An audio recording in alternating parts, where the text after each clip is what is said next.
Se presenta en Ateneo un paciente masculino de 34 años con antecedentes de un adenocarcinoma gástrico con performance status 3, diagnosticado en junio del 2017, poco diferenciado y en estadio 4. A partir de ahí hizo 6 ciclos con un esquema de epirubicina, oxaliplatino y capecitabina. En noviembre del mismo año hace paclitaxel y ramucirumab por recaída, y en el 2018 irinotecan. En el 2019 termina realizando el 12 de marzo el primer ciclo de Folfox con ciclofulaciro y oxaliplatino por otra recaída del paciente. El día 12, en la primera infusión de este esquema, intercurre el paciente con vasoespasmo en contexto de la infusión del ciclofloracilo y se le brinda tratamiento con diltiazem con mejoría de los síntomas y se le da el alta. Vuelve a intercurrir en domicilio con dolor supraesternal de tipo opresivo, intensidad 5 en 10, en clase funcional 4, de más o menos 30 minutos de duración, asociado a diaforesis y mareos. Antes de eso, y antes de internarse, creo que le dieron bloqueantes cálcicos, ¿verdad? Sí, diltiazem 120 miligramos. Ok, avanti. Este es el electro en el momento que hace el dolor. Doctor Elizalde, ya lo habíamos presentado a este paciente, ¿eh? Entonces, desde el punto de vista oncológico, había tenido una evolución tórpida y haría unos 6 meses oncología había dicho que pensaban que la evolución iba a ser malísima a muy poco tiempo. Sin embargo, el paciente se recuperó, comenzó con este tratamiento, se recuperó y recuperó mucho la clase funcional. Tanto es así que practicaba fútbol con sus amigos y demás. El tipo tenía un estado general realmente muy bueno, haciendo una vida prácticamente normal. Entonces empieza con este tratamiento, hace un episodio de dolor, se lo medica con 120 miligramos de diltiazem durante 2 días, pero después aparece con disnea y llega a la unidad coronaria. Esa fue la evolución. Esta es la presentación de la semana pasada, sí, a principio de la semana pasada. Guille, este es el electrocardiograma de entrada de la primera internación. Tiene un ritmo sinusal con una frecuencia cerca del 90, y lo que yo veo como para comentar es el ST de B5 y B6. La T negativa de B1 diría que es normal, que es muy común que sea así, no le veo nada raro. Y lo único que veo es eso ahí en B5 y B6. Perfecto. Esto se interpretó entonces acorde con la interpretación de un mecanismo espasmódico, tenía un electro como tal. Vamos. El paciente reingresa con un examen físico de 85-60, 88 latidos por minuto, saturando bien aire ambiente, regular perfusión periférica, con un laboratorio que como datos positivos encontró unas troponinas de 20 y un ProBNP de 2800 y esta placa de tórax. Una troponina prácticamente en el rango normal, un BNP extraordinariamente alto, ¿sí? Y una placa de tórax con signo de insuficiencia cardíaca. Bueno, el ventrículo parece luce dilatado, mala función, eso es lo que habíamos visto que tenía. La verdad que lo que habíamos discutido, no sabíamos bien el mecanismo. Después discutiremos un poquito de eso. Varios, sí. La función ventricular es mala, sí. Bueno, creo la que función derecha también parece. Creo que le habían... ¿Quién le había hecho el eco? ¿Está acá quién hizo el eco? Le habían dicho que tenía más o menos un 25% de fracción de eyección. Sí, menos de 30 seguro. Menos de 30 de fracción de eyección. Habría que medirla, pero entre 25 y 30. Ok. 30. 30% de fracción de eyección. Bueno, sin embargo, vamos a ver, vamos. Por resonancia todavía fue menos. Por resonancia creo que fue 21 o 22. Bueno, ¿podemos ver la resonancia? ¿Se podrá rescatar, Ana? Digo, Lucy. Sí, ya está acá el electrocardio. Dos cosas, digo, el tema del gadolinio y el cine. Acá en el cine se ve, ¿no?, la gran disfunción ventricular, ¿no? Predominio del ventrículo izquierdo, el ventrículo derecho con algo de disfunción, 21% de fracción de eyección, una hipoquinesia muy marcada, derrame pericárdico moderado y incremento de los volúmenes de fin de diástole, ¿no? De fin de sístole, no tanto de fin de diástole. El fin de diástole estaba un poquitito incrementado, pero no tanto. Y Vamos a ver el gadolinio, sin gadolinio, todo negro, no había fibrosis. Bien, ¿cuál era tu interpretación, Diego, de No, esto? lo que habíamos interpretado era que era por cardiotoxicidad por antraciclínicos, Ok. que había recibido. Lo único que hacía un poquitito de ruido es que en general los antraciclínicos es una instalación paulatina. Esto había sido muy súbito. Bueno, no tenemos imágenes para ver la evolución, pero clínicamente parecía eso. Vamos con lo que sigue. Bueno, acá lo que el doctor Pérez de Arenas ya comentó es que con esta resonancia se había interpretado inicialmente la toxicidad por antraciclinas y a las 2 semanas se reinterna en la unidad coronaria para realizar el segundo ciclo de Folfox, obviamente monitorizado. Las troponinas que se le realizan preinfusión de 7, posterior a la infusión de 8 y un BNP de 380 con un control al día siguiente de 280. Acuérdense que se había ido con una BNP de casi 2.500, ¿verdad? Sí, doctor, sí, ya lo vamos a... sí, doctor. Y usted había estado involucrado en esa situación. Sí, no lo vamos a negar eso. Vamos a ver, ahora se reinterna el paciente para la segunda infusión de 5-fluoracilo. ¿Quién hace el comentario del eco? Vos, Santiago. Bueno, la verdad que la función notablemente mejor, está normal, digamos, parece, habría que medirla, pero parece 55%. La función del BD incluso también está mejor, contractilidad parilateral, el BD incluso parece más chico y con mejor función. La función biventricular está claramente mejor. Vamos con el que sigue. Esta es la comparación de los electrocardiogramas. El superior sería el de la internación previa que había intercurrido con dolor y el inferior sería el de la internación actual. Bueno, no tiene el supradesnivel ahí en cara lateral. Vamos con lo que sigue. Haciendo una revisión un poco de este tratamiento quimioterápico. Esto es del 2018, Primero, más que nada, características que mencionaba en esta revista de oncología, hablando sobre esto. Primero, lo que se mencionaba es que en general la cardiotoxicidad por el 5-fluoracilo aparece más que nada en el primer ciclo de tratamiento y puede hasta manifestarse durante la infusión hasta 48 horas posteriores a la misma.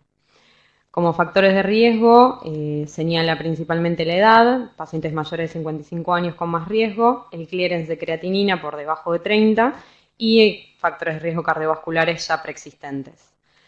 La infusión prolongada versus la infusión en bolos se veía mayor riesgo y sobre todo infusiones que, digamos, duraban más de 5 días. Los principales mecanismos de daño que se postulan en esta revisión son, por un lado, el daño celular directo y, en segunda instancia, la isquemia. La isquemia, por supuesto, lo que menciona es, la teoría líder, en realidad, para el 5-fluoracilo, la más difundida o conocida por todos, que es el vasoespasmo coronario, que básicamente son cambios en el electro y elevación de troponinas, aún en la ausencia de enfermedad macrovascular, digamos, coronaria, ya sea intentándose categorizarla por cinecoronariografía o bien por angiotomografía coronaria. Y lo que se plantea como mecanismos del vasoespasmo son dos mecanismos. Por un lado, la disfunción endotelial y por otro, la lesión directa sobre el músculo liso de la pared arterial sin requerimiento, digamos, sin depender de la disfunción del endotelio. Hay varias, contraposturas a esta teoría del vasoespasmo por 5-fluoracilo que, irían en contra de sostener que, la explicación a este mecanismo de vasoespasmo. Una de ellas es que no se ha demostrado de forma espontánea el vasoespasmo en pacientes que han recibido este tratamiento, ni tampoco se ha podido inducir a través de farmacoterapia con ergonovina este vasoespasmo, o sea que no ha podido ser demostrado ni de manera espontánea ni inducido en varios pacientes. Los pacientes que justamente tienen cambios en el electrocardiograma o signos de isquemia a través de elevación de biomarcadores, lo que muestran algunas series es que pueden tener algún deterioro global con aquinesia de la contractilidad miocárdica, pero que no siempre se corresponden a un territorio específico de alguna arteria principal coronaria. Entonces acá lo que plantean es la discordancia entre los signos ecocardiográficos y angiográficos, justamente como para no respaldar la teoría del vasoespasmo.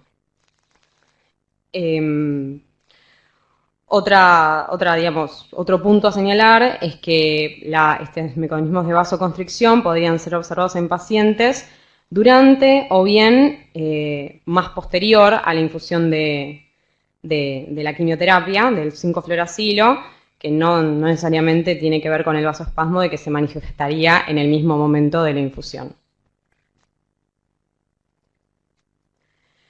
Así entonces, lo que plantea esta revisión es evaluar otro tipo de mecanismos, que fue lo que estuvimos algo planteando en la discusión, sobre posible cardiotoxicidad por el 5-fluoracilo. Uno de lo que propone es el daño celular, intracelular por apoptosis, pero sin presencia de necrosis, lo cual correlacionaría con el hallazgo en la resonancia de no encontrar gadolinio. Por otro lado, la citotoxicidad mitocondrial con hipoxia y daño celular. Y hay una correlación entre pacientes que tienen mutaciones de una enzima que metaboliza el 5-fluoracilo que son más propensos justamente a la cardiotoxicidad por este mecanismo. Entonces, volviendo a la discusión, planteándose en este caso la toxicidad mediada por estos dos tipos de quimioterapia, en cuanto a las antraciclinas, aleja un poco la teoría que avale esto porque se evidenció la recuperación inmediata de la función ventricular. Y en cuanto a la teoría del 5-fluoracilo, estamos como más, para este lado, pero el tema sería por qué mecanismo sería mediada esta toxicidad. En cuanto a la isquemia, lo que, en este caso particular está en contra es que los valores de troponina serán bajos. Y en cuanto a la teoría, del daño celular, lo que tenemos a favor es justamente la correlación con la resonancia.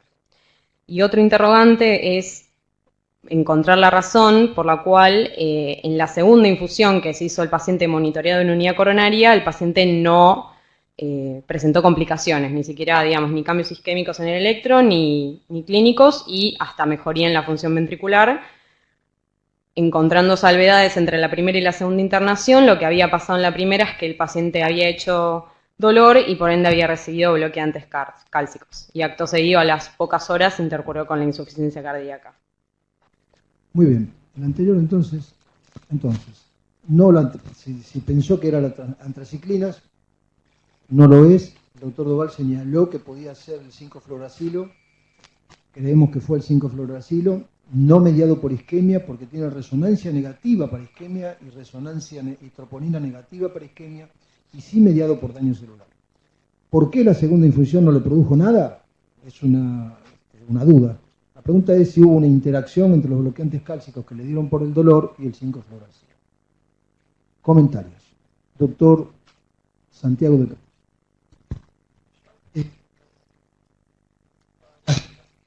Creo que ha descartado, se ven mejorías de la función, pero no así, no en 5 días, 7 días, queda descartado.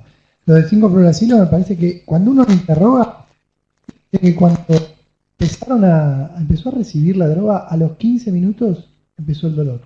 Y tuvo un dolor, puede ser un dolor precordial coronario, digamos. Dice que le dan una pastilla abajo de la lengua y a los 10 minutos se le va el dolor completamente. 100%, o sea, una respuesta inmediata a nitritos. Entonces, que haya tenido algo de vasoespasmo, yo creo que debe haber tenido. Pero que no. Claro, el tema es. Te doy este micrófono, Santiago. El mecanismo de la disfunción no me parece que sea el vasoespasmo. Me parece que tuvo un episodio de vasoespasmo por el comportamiento clínico que tuvo.